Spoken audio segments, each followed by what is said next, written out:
Pense et réfléchis. Chers internautes, bonjour. Bonjour et bienvenue dans notre émission Questions et réflexions. Donc aujourd'hui, nous allons consacrer notre émission au judaïsme. Et pour répondre à toutes vos questions, nous avons sur le plateau avec nous Pasteur Moshe. Pasteur Moshe, bonjour. Bonjour. Ainsi que le diacre Patrick qui va transmettre toutes vos questions Internet. Bonjour à vous deux. Bonjour Pasteur. Bonjour. Donc, comme je viens de le dire, nous allons parler du judaïsme aujourd'hui. On va commencer par regarder une vidéo pour nous expliquer un peu ce que c'est.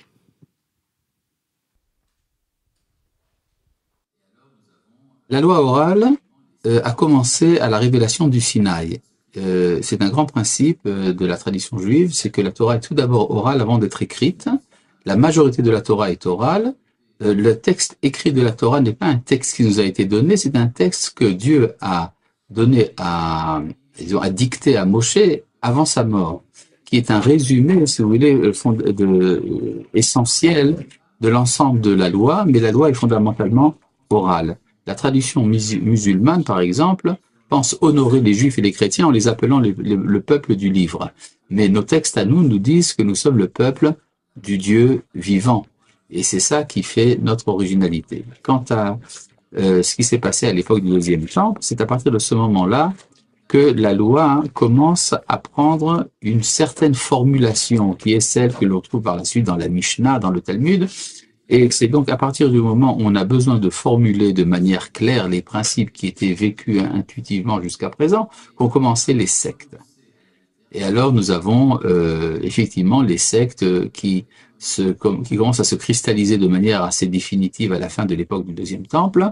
Nous avons les Sadducéens qui sont en général recrutés dans la classe sacerdotale chez les prêtres et qui ont une approche un peu aristocratique et philosophique de la Torah et qui refusent la foi, par exemple, dans l'immortalité de l'âme et qui refusent d'admettre des transformations de la loi selon l'autorité des sages. Par contre, les pharisiens, eux, sont fidèles à la tradition orale, justement, qui permet aux enfants d'Israël d'intervenir dans la formulation de la loi et parfois même de réinterpréter les textes sacrés. Et c'est cette tradition qui est finalement perpétuée dans le Talmud et qui est le judaïsme jusqu'à ce jour. Les Esséniens ont été une secte qui a renoncé à la vie terrestre par dépit, pourrait-on dire, étant donné qu'ils se sont rendus compte de la corruption parfois des prêtres à Jérusalem, de la corruption de la société, et qui ont voulu une vie de pureté. Il n'est pas impossible que c'est des Esséniens que sont nés les premiers mouvements christianisants. Pour ce qui est des Zélotes, ce n'est pas vraiment une secte à proprement parler, c'était une prise de position essentiellement politique qui refusait tout compromis politique avec la domination romaine et qui ont été parmi les dirigeants des révoltes contre les Romains qui se sont mal finis, comme vous le savez. Donc, pasteur, on nous parle beaucoup de la Torah orale. Alors, est-ce que vous pouvez nous expliquer, parce que nous, on connaît la Torah de la Bible? Voilà, le monsieur qui est une autorité rabbinique vient de le dire. La Torah orale, c'est le fait que l'homme se donne de la permission de prendre les traditions qu'il a reçues oralement et lui donner une autorité égale aux Écritures. Donc c'est en quelque sorte, il a dit les pharisiens sont favorables à la Torah orale qui leur donne des largesses de transformation de la loi, des réinterprétations de la loi. Donc la Torah orale, c'est des traditions que les Juifs ont traînées pendant des siècles sur l'interprétation de la loi. C'est devenu des traditions. Vous vous souvenez même quand Jésus était physiquement sur terre, il avait dit, au lieu de vous préoccuper de la parole de Dieu, au lieu d'appliquer la parole de Dieu, vous préférez la tradition des hommes. C'est écrit là dans Marc 7, je peux lire ça, au verset 8. Vous abandonnez le commandement de Dieu et vous observez la tradition des hommes. Voilà, c'est ce que Jésus dit déjà à son époque. Donc c'est eux, ils prétendent que Moïse avait reçu ça, mais les Écritures ne disent pas que Moïse a reçu de Torah orale, Torah écrite. Non, les Écritures parlent de ce que Moïse a reçu et qu'il a fait écrire. Donc l'homme, le rabbin, est considéré comme plus grand que Dieu quelque part? Non, officiellement non, mais dans la pratique en quelque sorte, parce que c'est lui qui fixe ce qu'on doit connaître de Dieu, ce qu'on doit faire de Dieu. C'est comme le magistère du pape dans le catholicisme. Même si officiellement on ne considère pas le pape comme plus grand que Dieu, mais c'est le pape qui fixe comment toi tu dois croire en Dieu. Donc en quelque sorte il prend sa place. D'accord. Et la Torah écrite que nous avons dans la Bible, ça, ils le lisent ou pas? Ils lisent ça d'une manière formelle, comme les catholiques, ça y est là.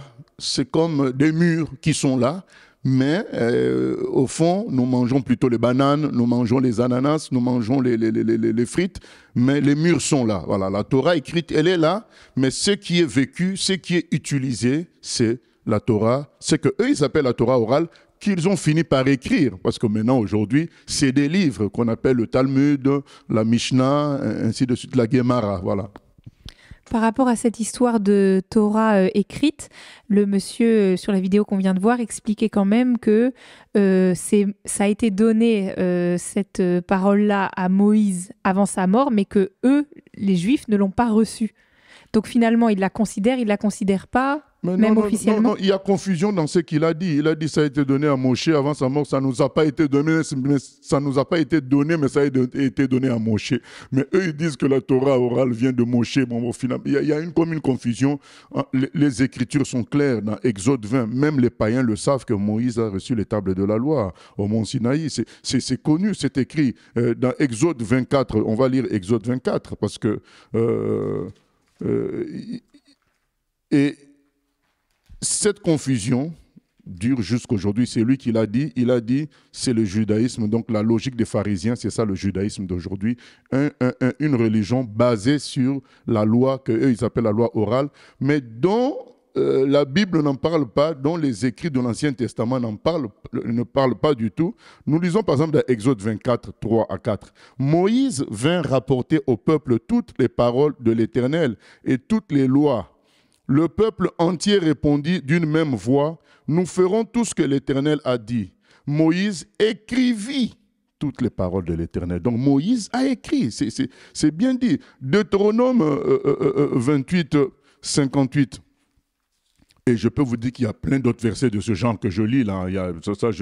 On n'a pas le temps de les lire tous. Deutéronome 28, 58, c'est dit ceci. « Si tu n'observes pas et ne mets pas en pratique toutes les paroles de cette loi écrites dans ce livre, si tu ne crains pas ce nom glorieux et redoutable de l'Éternel ton Dieu, et ainsi de suite, l'Éternel te frappera. » Voilà, c'est écrit, c'est ce que Dieu laisse et c'est ce que Dieu considère dans son alliance avec Israël. Il considère la parole écrite.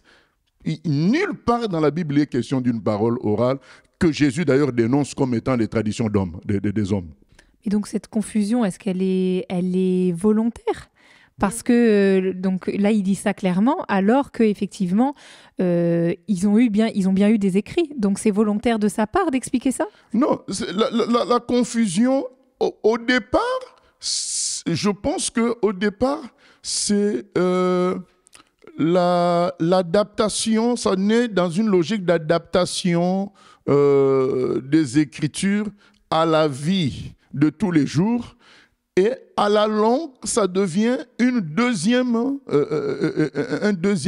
livre, une deuxième parole. C'est ça. Au départ, c'est peut-être ça. Mais à la longue, comme ça donnait du pouvoir aux humains qui apportaient cette tradition orale, par exemple, toi, tu vas être responsable d'un groupe de 10 000 personnes dans une ville. Eh bien, tu vas les orienter, mais pour les cheveux, il faut faire ceci. Pour les vêtements, il faut mettre à telle longueur, ainsi de suite. Et toutes ces recommandations-là finissent par devenir tradition orale. Et pour leur donner une autorité divine, ils disent que Moïse avait reçu également cela. Non, Moïse n'a jamais reçu cela. Moïse, ce qu'il a reçu, il a fait écrit comme nous venons de lire. Oui. Pasteur, la Torah, ça reste un ensemble de lois. Mais qu'en est-il de la relation qu'ils peuvent avoir avec Dieu? Un ensemble de lois, mais ce sont ces lois-là justement qui permettent la relation avec Dieu. Oui, mais comme vous dites que la tradition humaine dépasse la loi écrite. Ah, ça conduit à l'observance des rites et des rituels et des formes. Les formes l'emportent sur le cœur. C'est pourquoi quand Jésus devait venir, il a envoyé d'abord Jean-Baptiste pour amener les gens au comportement de pureté. Jean-Baptiste n'est pas venu dire il faut aller au temple, il faut s'habiller de telle manière, avant de manger, il faut se laver les mains. Ça, ce sont des pratiques religieuses. Jean-Baptiste est venu dire soyez honnêtes, ne volez pas l'argent d'autrui, n'injuriez pas autrui, ayez un cœur bon, un cœur vrai, un cœur pur. Voilà ce que Jean-Baptiste est venu dire, parce que tout le reste, c'est de la décoration, s'habiller de telle manière, aller dans tel jour, à telle fête spirituelle, ainsi de ça. Ça, c'est la décoration. La réalité, c'est le changement de cœur. Et toutes ces lois, toutes ces pratiques de la prétendue loi orale, sont dans ce cadre-là. C'est la religion. D'accord, pasteur. Donc, on voit qu'ils ne lisent pas réellement la Torah, mais est-ce que... Ils lisent, mais comme je l'ai dit, comme un mur, c'est tout. C'est des murs, ils sont là, mais ce qu'ils vivent, c'est le Talmud, la Mishnah, qui sont des émanations de leur loi orale, de leur tradition. Oui, mais est-ce que justement, on leur parle dès leur enfance de l'histoire biblique du peuple d'Israël? Dans le programme scolaire en Israël, quand vous êtes à l'école primaire, effectivement, ils lisent l'Ancien Testament, mais comme c'est des enfants quand ils sont à l'école primaire, c'est compliqué d'apprécier le contenu de cette parole, surtout que ça ne leur est pas exposé comme quelque chose de spirituel, mais plus comme quelque chose d'historique. Vous savez, même nous, quand nous étions jeunes, l'histoire ne faisait pas partie de nos matières préférées. Voilà, donc l'histoire avec les frontières, avec les dates, avec tout ça, vous donnez ça à des enfants d'école primaire, c'est lourd. Voilà. Du coup, quand le juif il a 16 ans, 17 ans, il n'a retenu presque rien du tout. Et là, il est agrippé par le rabbin qui devient son maître. En fait, la religion juive, c'est la relation entre un juif et son rabbin. Donc, en fait, dans le rabbinisme, là, ils expliquent que le rabbin ne fait pas l'intermédiaire entre Dieu et le peuple, mais que c'est un enseignant, un maître. Au départ, ça pouvait donner cette impression, mais ça finit, aujourd'hui, ça devient comme l'intermédiaire, puisque c'est lui qui fixe comment toi tu dois adorer Dieu. Il fixe cela. Ils n'ont pas, comme nous, des écrits qui sont l'arbitre, qui sont le socle, qui sont la fondation sur laquelle tout le monde doit se reposer, le rabbin inclus, le pasteur inclus. C'est le rave qui dit comment tu dois faire les choses. Voilà. Et comme dans le catholicisme, c'est le pape qui dit comment tu dois faire les choses. Donc comment ça se passe alors? Est-ce que les rabbins se mettent d'accord entre eux sur l'interprétation qu'ils donnent? Comment ça se passe? Pas du tout. D'ailleurs, il y a plein de contradictions parce que quand ils disent la loi orale, elle n'est pas structurée pour dire que tiens, Moïse, il avait reçu. C'est pas comme ce que nous lisons, où on dit clairement que c'est Moïse qui a fait écrire, il a reçu, on répète le nom de Moïse tout le temps.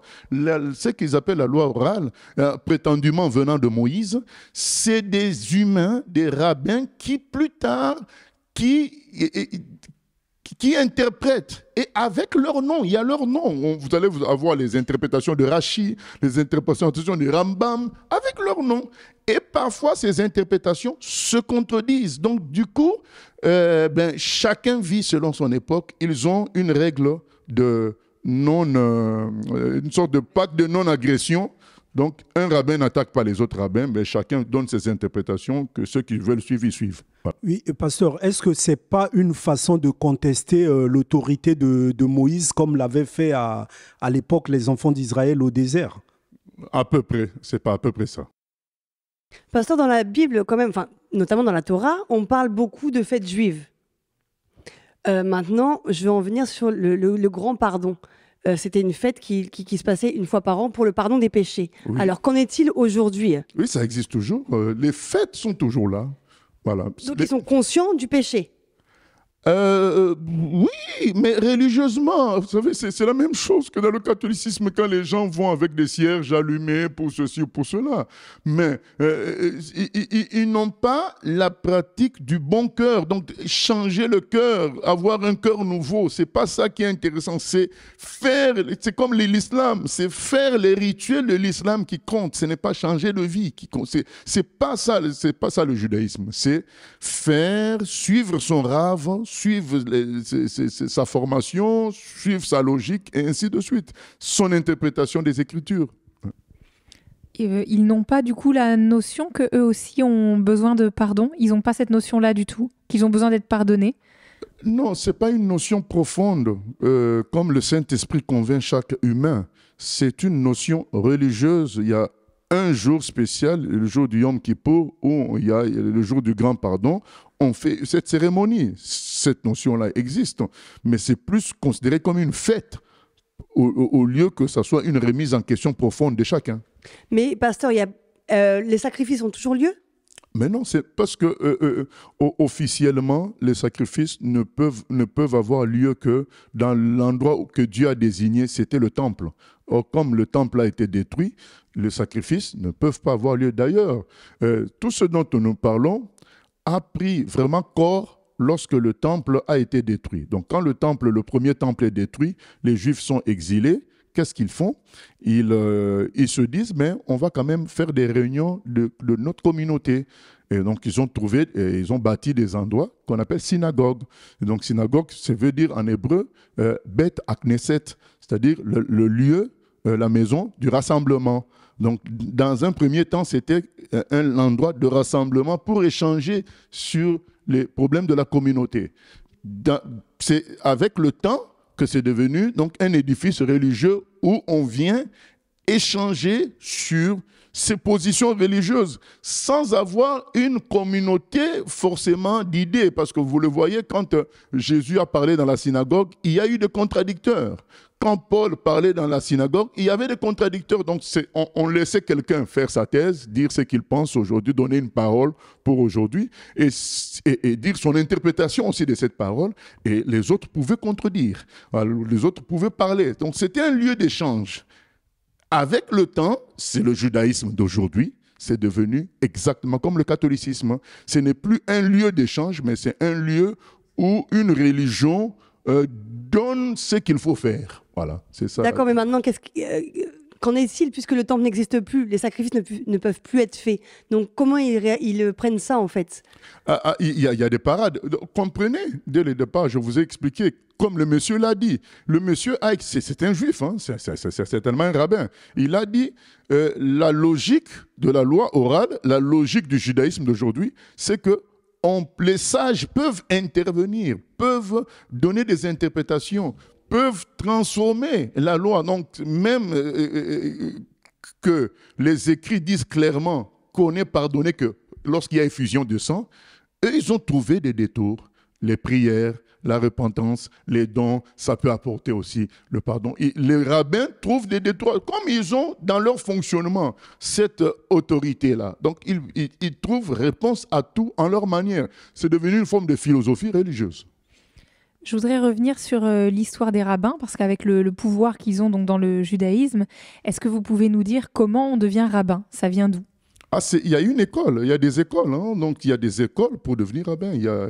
Et chaque courant a son école, hein. Ça s'appelle des yeshivot. Donc c'est une yeshiva, c'est une école où on apprend toutes ces choses-là. Et quand on a respecté le nombre d'années qu'il faut, on devient rabbin. Donc n'importe qui peut entrer dans une école et devenir rabbin? N'importe qui, c'est trop dire. Donc si tu souscris aux procédures fixées, oui. Et est-ce qu'il y a une notion de naissance? Est-ce que les rabbins actuels sont par exemple descendants des pharisiens de l'époque de Jésus ou ces choses-là? Non, les descendants, comment dire, culturels ou bien théologiques des pharisiens de l'époque de Jésus, c'est ce qu'on appelle les hassidim, aujourd'hui les orthodoxes. Et même parmi eux, hein, les orthodoxes, ceux qui s'habillent en uniforme, voilà, même, il y a plusieurs courants parmi eux avec des uniformes différents. Donc les rabbins, eux, ils font donc leur école, ils deviennent rabbins. Finalement, eux aussi, ils n'ont pas conscience de la véracité de la parole. Le peuple a reçu comme un voile et bien sûr piloté par les rabbins qui, eux, préservent leur pouvoir. Depuis l'époque de Jésus, c'est la lutte de pouvoir. Donc les rabbins ont rejeté Jésus parce qu'ils l'ont pris comme un concurrent. Et aujourd'hui, donc, les rabbins sont beaucoup plus intéressés à jouer un rôle semi-politique de dirigeant de la communauté que plus rapprocher les gens à Dieu. Voilà. Donc, d'où ma question, est-ce que les rabbins d'aujourd'hui ont conscience qu'ils s'opposent à Dieu? Est-ce qu'ils, entre guillemets, empêchent le peuple consciemment? Ou est-ce que c'est juste, ils cherchent du pouvoir Dans tous les milieux, même chez les évangéliques, partout, dans tous les milieux, il y a 3 types de faux serviteurs. Il y a des faux serviteurs qui sont des infiltrés de Satan direct. Il y a des faux serviteurs qui étaient des gens qui avaient bien commencé, mais qui ont suivi l'argent, les plaisirs de la chair. Et puis, il y a des gens qui sont vrais, mais parfois en se trompant. Voilà. Donc, il y a tout ça. Mais la majorité, c'est des gens qui suivent. Au fait, le judaïsme est devenu aussi quelque chose de tribal. C'est la religion de notre peuple. Voilà, donc on suit, c'est la religion de notre peuple. C'est un mélange ethnique, religieux et communautaire et politique à la fois. Voilà, c'est ce mélange-là qu'on retrouve aussi dans l'islam. Pasteur, dans notre Bible, nous avons 2 parties, donc le Nouveau Testament, l'Ancien Testament, dont la Torah.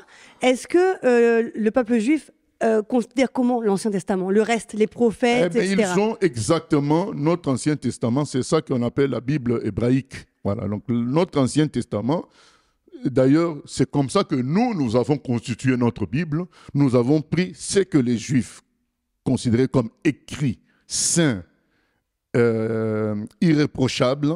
Nous les avons pris comme la première partie qui préparait la venue de Jésus. Et quand Jésus vient, il nous laisse aussi sa parole que nous appelons le Nouveau Testament. D'accord, donc ils ont la Torah et le reste de l'Ancien Testament. Ce que nous avons, comme que nous appelons Ancien Testament, c'est leur Bible à eux. D'accord. Maintenant, s'ils ne lisent pas réellement, véritablement les écrits, comment peuvent-ils rencontrer Jésus? C'est très difficile. Donc d'où aujourd'hui un appel aux chrétiens, un appel aux gens de bonne foi de rétablir la lecture de la Bible chez les Juifs, sans forcément leur imposer de lire le Nouveau Testament, mais leur donner le conseil de lire leurs Écritures. Parce que sans la parole, tu ne peux pas connaître Dieu. Les traditions des hommes ne peuvent pas t'amener à Dieu. C'est ce que Jésus a dénoncé. En son temps, il a dit, vous préférez la tradition des hommes, voilà, plutôt que la parole de Dieu elle-même. Comment considère-t-il Jésus? Il considère Jésus dans l'ensemble comme un imposteur, donc comme quelqu'un de faux, un usurpateur et qu'il ne faut pas suivre, donc quelqu'un qui n'a pas été nationaliste. D'accord, donc même malgré les miracles, malgré tout ce que Jésus a fait, il le considère vraiment comme quelqu'un qui est contre Dieu. Vous savez que même quand Jésus était sur terre, il y a un moment, il a guéri un aveugle-né. C'était extraordinaire. Mais les parents ont eu peur de reconnaître que c'était Jésus. C'est pour vous dire que la pression sociale, la pression familiale communautaire l'emporte quand on ne recherche pas la vérité totale. Voilà, ça l'emporte.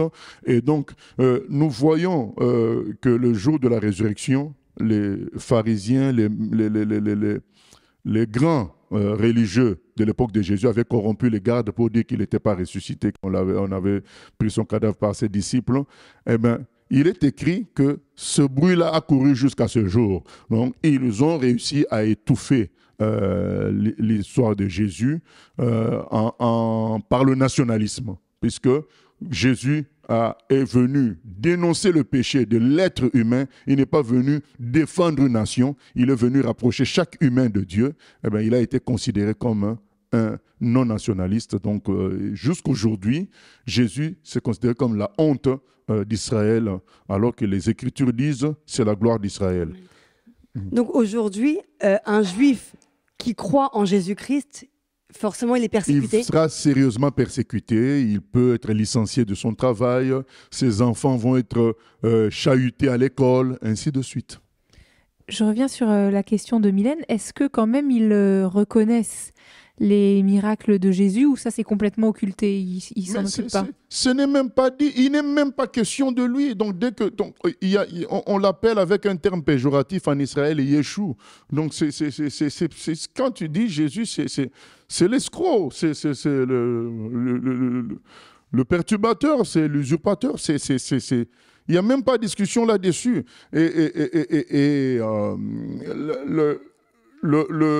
Le moyen que nous avons de les rapprocher de Jésus, mis à part l'évangélisation directe, puisque que quelqu'un soit contre ou pas, on peut l'évangéliser directement, ça reste le retour aux Écritures. Et ils ont réussi à étouffer les Écritures par leur fameuse loi orale, prétendument venant de Moïse, qui n'a jamais dit ça. Voilà. Et aujourd'hui, ceux qui se sont convertis, c'est à travers l'Ancien Testament? Non, il y a un groupe, le plus grand groupe a été converti à travers le Nouveau Testament, par la prédication directe de l'Évangile. L'Évangile touche, le Saint-Esprit est tout puissant. La majorité, la grande majorité, parce que nous avons reçu un jour le président des Juifs pour Jésus, ils avaient fait un sondage entre eux pour savoir qu'est-ce qui les a amenés au Seigneur. À 95%, c'était par les chrétiens. Donc, c'est les chrétiens, la prédication des chrétiens, l'évangile de Jean. Mais il y a un certain pourcentage de Juifs qui rencontrent Jésus par les Écritures. Par exemple, Ésaïe 53. Celui qui a fondé la première église messianique de Belgique, Paul Genassia, il a rencontré le Seigneur, Ésaïe 53. Il a lu Ésaïe 53, il était bouleversé. Et il a lu les autres écrits, il a dit, mais c'est clair que Dieu nous réclame le sang pour le pardon du péché. Mais aujourd'hui, nous les Juifs, nous faisons plus de sacrifices de sang. Mais comment nous sommes pardonnés? Dans sa recherche de trouver la solution au pardon des péchés pour son peuple, il finit par découvrir que le sacrifice de Jésus est valable définitivement tous les jours. Il a capacité de purifier tous les jours. Il comprend que finalement, Dieu avait préparé la solution au fait que le temple soit détruit, qu'il n'y ait plus de sacrifice. Il y a le sacrifice de l'agneau de Dieu qui est valable éternellement. Et c'est comme ça qu'il s'est converti. Il a fondé la première église messianique. Est-ce que vous pouvez justement nous donner des passages de l'Ancien Testament qui parlent clairement de Jésus aussi? Oh, il y en a tellement. Psaume 2,7 dit « Tu es mon fils, aujourd'hui je t'ai engendré ». Dieu le dit clairement. Psaume 22, le psaume 22 explique la crucifixion, les souffrances de la croix. Le psaume 16 explique la résurrection, qui ne sera jamais corrompu. Il mourra, mais il ne sera jamais corrompu. Son corps ne connaîtra pas la corruption. Le psaume 110 nous parle, l'appelle Dieu directement. Donc quand vous lisez le psaume 110, vous voyez, il y a deux dieux. Il y a Dieu qui parle à Dieu. Mais qui est l'autre Dieu? Voilà. Donc. Et psaume 45 nous parle encore du Fils de Dieu. Nous prenons le proverbe. Il y a une femme aussi qui s'est convertie par proverbe 30, verset 4. On dit, mais qui est celui qui a fait les cieux et la terre? Est-ce que tu connais son fils? Une juive, c'est comme ça. Elle dit, mais donc il a un fils. Puisqu'on dit, est-ce que tu connais son fils? Et donc c'est comme ça qu'en cherchant, elle a fini par trouver Jésus. Là, c'est Proverbe 30, verset 4. Ésaïe 53 aussi, vous disiez. Ésaïe 53, je l'ai cité. Mais il y a aussi Deutéronome 18 qui prédit qu'il y a un prophète qui viendra. Si les gens ne l'écoutent pas, eh ben, ils seront punis de mort. C'est ça qui est Jésus. Si tu n'écoutes pas l'évangile, ben, tu finiras dans la mort spirituelle. Tu ne peux être sauvé que par l'évangile. Tout le livre de Lévitique, c'est Jésus. Donc, c'est le sacrifice, tous les sacrifices qui sont dans le livre de Lévitique, ils sont résumés par le sacrifice unique de Jésus-Christ. Et il y a tellement de précisions. Dans Zacharie 9,9, on nous dit même on nous parle de Jésus qui entre dans Jérusalem assis sur un âne. Voilà, dans Zacharie 9,9, il entre assis sur un âne. Il y a des précisions. Les 30 pièces que Judas a reçues en trahissant Jésus. Bien, on en parle dans Zacharie. Voilà. Il est tellement question de Jésus dans l'Ancien Testament. Donc, par rapport à tous ces passages, si véritablement il lisait, il serait touché. Il serait touché s'il lisait. Parce que quand tu vas arriver à Ésaïe 53, tu te dis, mais on parle de qui? Mais moi, j'avais fait lire ça à un rabbin. Bon, il n'était pas... Il était arrivé en dernière année de rabbinat, mais il n'avait pas eu sa position de rabbin parce qu'il avait préféré un Shabbat aller faire l'examen de mathématiques. C'est comme ça qu'il avait été mis de côté.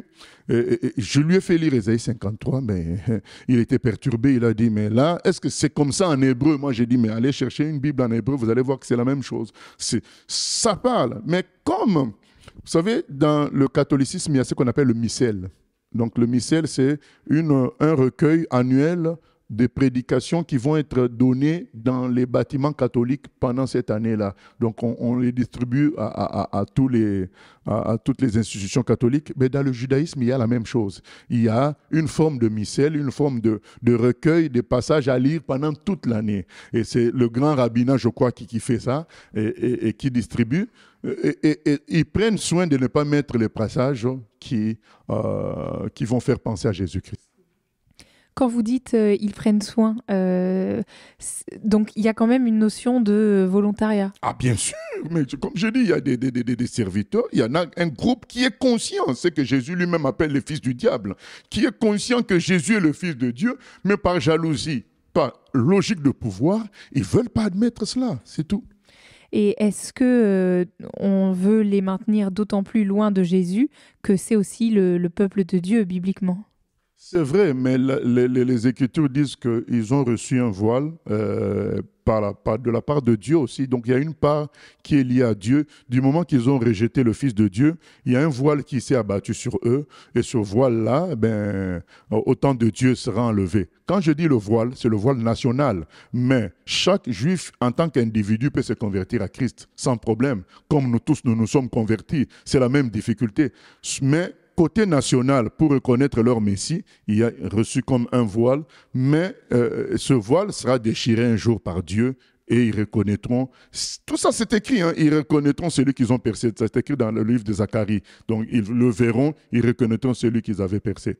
Oui, voilà, donc je voulais en revenir au fait que, qu'est-ce que nous dit la Bible par rapport à l'avenir des Juifs? L'avenir, c'est que nous allons connaître des temps troubles, où il y aura des bouleversements dans le monde et il y aura un antichrist qui viendra, qui séduira les Juifs. Je crois qu'il favorisera la construction du troisième temple. Comme ça permettra une sorte de paix dans le monde. Et cet homme-là, pendant 3 ans et demi, donnera l'impression d'être favorable à la paix, favorable aux Juifs, favorable à l'humanité. Mais après les 3 ans et demi, il décidera que lui seul doivent être adorés. Et c'est en ce moment-là que les Juifs comprendront qu'ils se sont fait tromper. Et c'est là qu'ils comprendront que depuis le départ, ils se sont trompés. Ils reviendront cette fois-ci aux Écritures. C'est écrit dans Ésaïe, Ésaïe chapitre 2, la parole sortira de Sion. Voilà, donc c'est là que cette fameuse loi orale sera oubliée pour faire place aux vraies Écritures. Ils reviendront à la parole et ils ressaisiront la parole et diront non, nous revenons à notre Dieu. Et pendant 3 ans et demi, ils seront persécutés jusqu'à ce que quand le diable cherchera à les éliminer complètement, Jésus posera ses pieds sur la montagne des Oliviers, donc il reviendra avec nous pour les libérer. Donc ça sera la fin du monde. Et le début du royaume de 1000 ans, et il y aura la réconciliation. C'est écrit, ils pleureront comme on pleure un fils aîné. Donc les Juifs reconnaîtront que on s'est trompé, on a maltraité notre fils aîné. Voilà. Donc le fait de se faire tromper, c'est ça qui va les amener à revenir aux Écritures. Voilà. Et est-ce qu'on peut dire que c'est à ce moment-là que le voile va être ôté? Oui, c'est à ce moment-là. Comme je viens de dire, la parole sortira de Sion. Ils comprendront maintenant les choses clairement, d'une manière nationale. Même si aujourd'hui, d'une manière individuelle, chacun peut saisir, comme nous nous sommes convertis. D'accord. Est-ce qu'on peut dire que ça a le même rôle quelque part des épreuves individuellement? L'épreuve peut nous amener à rencontrer Jésus. Est-ce que là, le fait d'avoir été trompé... Mais il y a niveau. L'épreuve de ce moment-là sera très, très élevée. Ce n'est pas le même niveau que les épreuves que nous pouvons connaître, parce que on voit aussi que certaines difficultés ne font pas convertir les gens aussi. Hein. Voilà. C'est le cœur. Il y a des gens qui, à partir des épreuves, ils se convertissent, à partir des difficultés, d'autres non. Pasteur, ce n'est pas la première religion qu'on étudie. Est-ce qu'on peut dire que véritablement la religion tue? La religion tue parce que la religion n'enseigne pas à s'approcher de Dieu, à changer de cœur, à se laisser transformer. Vous voyez, par exemple, tu peux être avec un musulman. Son souci, ce n'est pas que tu sois bon. Ça ne sera pas que tu sois bon. Son souci, ce ne sera pas que tu aies de l'amour, que tu évites le péché. Son souci, ce sera qu'on t'appelle musulman. Vous voyez, c'est ça la religion. La religion, c'est intégrer quelqu'un à notre groupe, intégrer quelqu'un à notre sauce. Ce n'est pas le souci d'être semblable à Dieu. Et c'est comme ça partout. Donc, chez les catholiques, partout, chez les évangéliques, dans tous ceux qui pratiquent la religion, ils se soucieront beaucoup plus d'appartenir à un groupe, de suivre un système, plutôt que d'être comme Dieu. C'est ça la différence entre la religion et la foi en Dieu. D'accord. Pasteur, on a un peu émis ce terme-là que les Juifs sont le peuple de Dieu. Pourquoi? Comment Mais bon, il y a des chrétiens qui contestent cela. Moi, je ne suis pas d'accord avec eux. Nous devons respecter l'usage que Dieu a fait de ce peuple-là. L'apôtre Paul les appelle l'olivier franc. Nous avons été greffés à eux. Voilà, donc l'apôtre Paul respecte cela. Jésus respecte cela quand il dit dans Jean 4, le salut vient des Juifs. Donc nous devons respecter les racines. Donc le moyen par lesquels Dieu passe. Et donc, du moment que Dieu s'est révélé à l'humanité par ce peuple-là, c'est pourquoi on les appelle le peuple de Dieu. Donc Dieu s'est révélé à toute l'humanité par ce peuple. Jésus vient d'eux. Voilà, c'est un prolongement de la révélation divine et Jésus vient totaliser tout cela, mais nous ne devons pas oublier les racines et le tronc. C'est pourquoi, effectivement, nous considérons que d'une manière générale, c'est le peuple de Dieu, mais ça ne veut pas dire que tous les Juifs iront au ciel. Voilà. Vous parlez de l'apôtre Paul, mais je crois que l'apôtre Paul n'est pas aimé des Juifs. Il n'est pas aimé des Juifs parce que c'est lui qui vient sortir le christianisme des sectes juives. Donc, vous avez entendu le rabbin dire tout à l'heure dans la vidéo qu'il y a un moment, donc après pendant le second temple, il y a eu floraison des groupes juifs religieux, dont il mettait aussi le christianisme dans ce groupe-là. Paul est venu dire non, nous ne sommes pas le prolongement du judaïsme, nous sommes la révélation totale de Dieu. Dont la révélation totale de Dieu vient par le Fils. C'est ça l'introduction de l'épître, l'épître aux Hébreux. Nous allons lire l'introduction de Paul dans l'épître aux Hébreux, au premier chapitre. Il est écrit ceci: après avoir autrefois, à plusieurs reprises et de plusieurs manières, parlé à nos pères par les prophètes, Dieu, dans ces derniers temps, nous a parlé par le Fils, qu'il a établi héritier de toutes choses, par lequel il a aussi créé le monde, et qui, étant le reflet de sa gloire et l'empreinte de sa personne, et soutenant toutes choses par sa parole puissante, a fait la purification des péchés et s'est assis à la droite de la majesté divine dans les lieux très hauts, devenu d'autant supérieur aux anges qu'il a hérité d'un nom plus excellent que le leur. Amen. Voilà. Donc, après avoir parlé par les prophètes, par les sacrificateurs, Dieu parle maintenant par le Fils. Donc, Paul dit, maintenant nous avons la vérité totale. Le frère Jean, l'apôtre Jean dit, la loi est venue par Moïse, la grâce et la vérité sont venues par Jésus. Donc, c'est la totalité de la révélation divine que Jésus apporte. Du coup, à cause de ça, puisque le christianisme de début restait toujours dans les girons du judaïsme, Paul vient dire non, nous sommes la révélation totale de Dieu. Voilà. Pasteur, il y a une question à Internet. Donc, l'Internet veut savoir si donc les Juifs finiront par revenir aux Écritures, selon que la Bible déclare que la parole sortira de Sion, pourquoi les évangéliser? Pourquoi ne pas simplement prier pour que ce temps vienne, vu qu'ils ont ce que Dieu a mis sur eux? Nous évangélisons pas la nation juive. Nous évangélisons chaque juif comme nous évangélisons chaque humain. Donc chaque juif est comme tout humain a accès au salut en Jésus-Christ. Donc c'est pourquoi nous évangélisons. Mais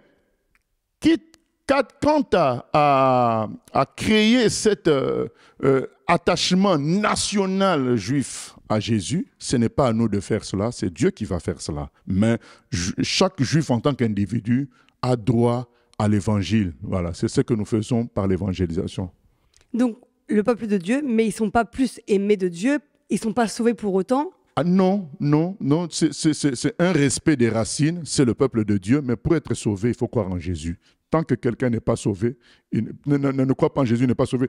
C'est pas moi qui le dis, hein. C'est Jésus qui le dit. Il dit, celui qui croit en moi est sauvé, celui qui ne croit pas est jugé. C'est Jésus qui le dit. Voilà. Et quand il le disait, lui, quand il était physiquement, il ne parlait pas aux païens, il parlait aux juifs. Voilà.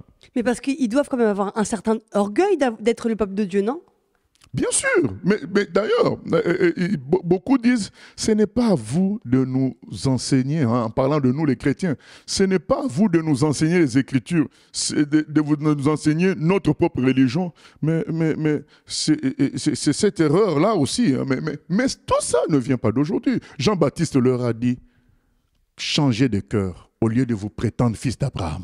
Donc, ces reproches-là, ce n'est pas d'aujourd'hui. Jérémie, leur prophète, un juif qui n'a connu que les juifs en tant que partenaire, Jérémie dit, mais arrêtez d'aller au temple de dire que vous êtes de Dieu. Vous n'êtes pas de Dieu parce que vous n'accomplissez pas sa parole. Jésus leur a dit ça. Jean-Baptiste leur a dit ça. Donc, ce n'est pas l'attachement en tant que racine qui compte, c'est la conversion, la transformation du cœur, la ressemblance à Dieu. C'est ça qui nous qualifie pour le ciel. Et seul Jésus peut apporter cette ressemblance. Et donc, ils nous disent, mais oui, mais vous êtes venus après nous, mais moi, je leur dis, mais c'est pas moi qui ai commencé le christianisme, c'est des Juifs. Donc, c'est pas nous, les Français, les Américains qui avons commencé le christianisme. Ceux qui ont commencé le christianisme sont beaucoup plus Juifs que les Juifs d'aujourd'hui. Paul, il explique qui il était. Il était pharisien, Paul. Son père était pharisien. Donc Paul, qui a fait le christianisme, qui a fait les fondements du christianisme, il était juif. Jésus, il était juif.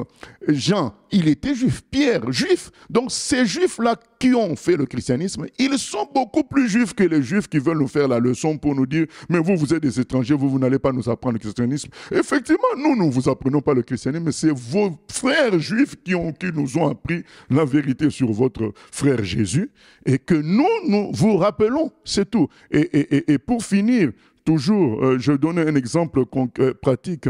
Le football a commencé en Angleterre, mais c'est les Brésiliens qui dominent, quoi. Voilà. Donc, c'est pas parce que quelque chose a commencé quelque part que vous avez le monopole de la chose. Oui. En fait, l'Internet revient par rapport à l'évangélisation. Il dit, mais puisqu'ils ont un voile que Dieu a mis sur eux. C'est le voile national en tant que réveil national. Mais individuellement, et d'ailleurs il y a beaucoup de juifs qui sont chrétiens, je vous ai parlé de Paul Guénassia qui est déjà mort mais qui a fondé l'église messianique, je vous ai parlé de Juifs pour Jésus, et d'ailleurs le président de Juifs pour Jésus qui est un juif, il nous a dit si vous prêchez l'évangile des gens aux juifs, ils finiront par se convertir. Donc lui il s'est converti. Donc le voile est un voile national mais ce n'est pas un voile individuel. Donc il y a une autre question. Que dire des chrétiens qui respectent le sabbat, les fêtes juives, etc. Est-ce que c'est un péché? Paul les appelle des gens qui ont mangé ce qu'ils ont vomi, quoi. C'est comme ça que Paul les qualifie dans les Écritures. Paul dit, mais comment vous avez reçu une révélation supérieure et vous voulez faire marche arrière, voilà. Et Paul leur dit aussi, je dis à ces gens-là que Paul était plus pharisien qu'eux. plus juif qu'eux, mais c'est Paul qui nous enseigne que toute la vérité est en Jésus. C'est Jean qui nous enseigne que toute la vérité est en Jésus. Le sabbat, c'est en Jésus. Dans Hébreux 4.9, c'est écrit. Dans Hébreux 4.9, si vous voulez, puisque je suis dans le livre d'Hébreux, je peux lire rapidement. Hébreux 4.9, c'est écrit ceci. Hébreux 4.9, il est écrit... il y a donc un repos de sabbat réservé au peuple de Dieu. Donc, le repos d'avant, ce n'était pas le véritable sabbat. Le véritable repos arrive. Un repos de sabbat arrive quand Jésus viendra. Nous entrerons dans un sabbat éternel. C'est ça le plus important. Est-ce que, malgré tout, le peuple juif, il y a quand même des implications, même si pour l'instant il est voilé, au fait que ce soit initialement le peuple choisi par Dieu? Est-ce que, par exemple, ils sont plus combattus? Est-ce qu'on peut les voir aussi à des postes élevés? Est-ce qu'il y a des bénédictions, des malédictions particulières? Oui, 70% des prix Nobel, parce que oui, Dieu leur a dit que, qu'ils réussiront. Il y a des bénédictions qu'ils ont reçues de la part, par l'intermédiaire de leur père, Abraham, David, et qui continuent à se faire jusqu'aujourd'hui. Mais il y a aussi les difficultés liées à ce que Satan veut les éliminer comme étant le peuple de Dieu. Et du coup, les gens ont une haine contre les Juifs, une haine qui n'est pas rationnelle. Voilà, elle est irrationnelle parce qu'elle vient du monde des ténèbres. Et par rapport donc à cette histoire d'antisémitisme, donc ça vient de là, d'après ce que vous dites, on voit aussi que parfois, par exemple là dans le contexte actuel, on voit des grands pays soutenir Israël aussi, donc c'est anormal aussi par rapport à ce que vous disiez. C'est quoi? C'est une tactique? En réalité, c'est Dieu qui soutient Israël, mais il peut utiliser n'importe qui. Vous savez que la guerre d'indépendance d'Israël, ça n'a pas été gagné parce que les États-Unis les ont soutenus. Les États-Unis étaient même contre l'indépendance d'Israël. Et c'est Ben Gourion, il a fait du forcing. Voilà, mais c'est les Russes qui ont beaucoup aidé pendant la guerre d'indépendance. Les Russes ont beaucoup aidé les Israéliens. Après, les Russes ont changé. Qui ont aidé les Israéliens à faire le bombe atomique? C'est les Français. Mais après, ils ont changé. Donc, Dieu utilise qui il veut pour faire sa volonté. Donc, Dieu incline les cœurs à un instant T comme lui, il veut. Voilà. Mais de manière générale, tout le monde va être contre eux, en fait, spirituellement. Donc, la Bible prédit que dans Joël, dans les Zacharie, que viendrait un temps où toutes les nations se ligueront contre Israël. Pasteur, vous dites donc que le peuple d'Israël est le plus combattu par rapport aux réalités spirituelles. Non, pas le plus combattu, qui sont combattus pour ça. Il y a une haine irrationnelle. Voilà. D'accord, mais maintenant... Les plus combattus restent ceux qui croient en Jésus. Mais voilà, mais comment expliquer alors que le peuple juif soit combattu alors qu'il ne croit pas en Jésus véritablement? Pourquoi le diable voudrait les éliminer? Mais parce qu'ils sont le fondement de tout ça. Jésus lui-même dit que le salut vient des Juifs. Si tu coupes la racine, tu coupes le reste. Voilà, donc Dieu n'est pas quelque chose de ponctuel, c'est une construction qu'il a entrepris avec l'humanité. Et dans cette construction, la base, c'est le peuple juif. D'accord. Et maintenant, par rapport aux autres nations, alors, je ne pense pas qu'ils soient conscients que ce soit spirituel. Est-ce qu'ils combattent plus par rapport à la jalousie ou quelque chose C'est irrationnel parce que certains vont voir un juif qui est pauvre, ils vont dire que vous les juifs, vous avez l'argent. C'est irrationnel, c'est quelque chose qui est dans l'air, ça vient des esprits. Il y a des gens qui ont une haine irrationnelle parce que vous allez voir, aller en Israël, vous allez voir qu'il y a des pauvres. Mais les gens ont l'idée que tous les juifs sont riches, ils sont millionnaires, mais c'est faux. Les juifs sont beaucoup endettés en Israël, il y a des gens qui souffrent. Voilà. Donc tout ça, c'est irrationnel. C'est les gens qui sont manipulés par des esprits méchants. Et ça, le peuple juif, on est conscient qu'ils sont persécutés à cause du fait qu'ils soient le peuple de Dieu? Pas forcément, malheureusement. Ils savent qu'ils sont persécutés, ils savent qu'ils sont détestés. Mais au lieu de relier ça à Dieu, ils ne relient pas à Dieu. Parce que s'ils reliaient à Dieu, ils reviendraient à Dieu. Mais aujourd'hui, entre nous, un des grands problèmes, c'est celui-là. C'est que la majorité du peuple juif ne croit pas en Dieu. Oui, il y a des internautes qui demandent pourquoi aujourd'hui il y a ce mode qu'on voit de plus en plus sur le net de judaïser les chrétiens qui... La religion, mes amis, le problème c'est que l'être humain n'est jamais satisfait de Dieu. L'être humain voudra lui se satisfaire de Dieu. Pas que Dieu lui donne, mais que lui, il prépare Dieu en sa manière. Autrefois, c'était les idoles, les statues, voilà. Aujourd'hui, c'est les rituels, le système. Donc, ils ont l'impression que, en faisant comme les Juifs, ils se rapprochent beaucoup plus de Dieu. Oh, Jésus a dit clairement dans Jean 14, 6, « Je suis le chemin, la vérité et la vie. Nul ne peut aller au Père que par moi. » Mais alors que lorsqu'on est chrétien, on est censé comprendre la Bible dans sa totalité, alors que Paul, Pierre et les autres ne nous demandent pas de faire tout ça. De faire tout ça. Mais c'est la religion. C'est que l'être humain, tout le monde ne cherche pas la vérité. Il y a des gens qui cherchent quelque chose d'autre. Donc, ils veulent le système. Ah, moi, il va prier avec la parage, le vêtement, là, j'ai oublié comment ça s'appelle, le talit. L'être humain aime la religion, aime le spectacle, aime appartenir à un groupe d'élite. Voilà, c'est ça malheureusement. Mais peu de gens, c'est écrit, l'âge est le chemin qui mène à la perdition. Beaucoup le trouvent. Peu, étroit est le chemin qui mène au paradis. Peu le trouvent. Parce que aller au ciel, c'est la simplicité. Accepter tout simplement ce que Dieu te propose. Il nous propose le Fils. Prenons tranquillement. Les gens cherchent des complications. C'est dit d'Ecclésiaste 7, 29. Dieu a fait les choses droites, mais les gens cherchent des détours. Le fait que les Juifs n'aiment pas Jésus, qu'est-ce qu'on peut dire aux chrétiens dans l'évangélisation? Est-ce qu'on doit craindre le fait de parler à un Juif? Comment... Ah non, le chrétien obéit au Saint-Esprit. Tel que le Saint-Esprit te pousse à parler, c'est ce qu'il faut dire. Le chrétien n'a pas de méthode. Il doit obéir au Saint-Esprit. D'accord, donc il n'y a pas à avoir peur de parler à un Juif, même s'il n'aime pas du tout, il est Jésus, quoi. Voilà, si ça vient de commencer par leurs Écritures, tu commences. Si ça vient...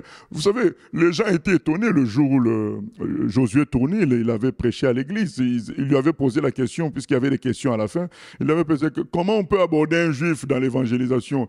Il leur avait dit, avec l'évangile de Jean. Les gens pensaient qu'il allait leur donner Isaïe 53, Psaume 22. Ils ont dit, mais vous présentez l'évangile de Jean. La majorité d'entre nous, les Juifs, nous sommes convertis parce qu'on nous a présenté l'évangile. Voilà. C'est le Saint-Esprit qui touche les cœurs. Il n'y a pas de méthode.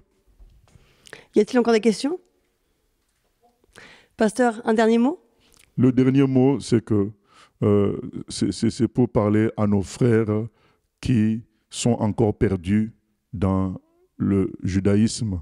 Je dis frères parce qu'il y en a qui sont là par ignorance et qui vont devenir nos frères plus tard. Peut-être qu'ils vont tomber sur cette vidéo. Nous ne sommes pas dans la comparaison, dans la rivalité, puisque nous reconnaissons que Dieu est passé par David, par Abraham, par les Juifs pour nous atteindre.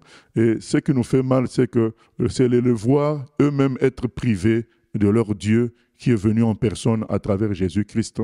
À travers cette émission, nous voulions les interpeller à reprendre les Écritures, à les lire, et ils trouveront le Fils de Dieu dedans qui va les sauver intégralement. Pasteur, il y a une dernière question qui vient d'arriver sur Internet. Donc l'internaute voulait savoir exactement que veut dire en pratique le fait qu'ils sont l'olivier franc et que nous devons être greffés à eux. Non, nous sommes déjà greffés à eux.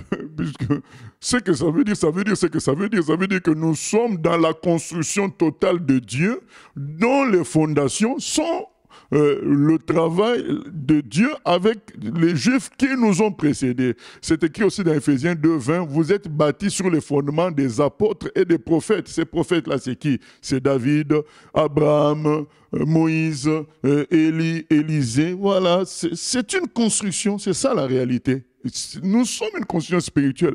Nous sommes dans la même construction que les pôles. Donc les gens regardent juste à une église locale d'aujourd'hui. Non, c'est pas ça. Dans le regard de Dieu, c'est toute une construction que nous sommes. Et cette construction-là a pour fondation, c'est d'abord Abraham, ensuite les Moïse, et puis voilà Jésus qui vient maintenant avec la totalité englober tout cela. Il y a une dernière question. L'internaute dit qu'il a l'impression que les chrétiens qui judaïsent aujourd'hui cherchent à plaire au peuple juif. Oui, parce que puisque dans leur schéma, ils se disent c'est le peuple forme de Dieu, séduction. C'est Israël, voilà, donc pour leur faire plaisir, pour qu'ils nous acceptent.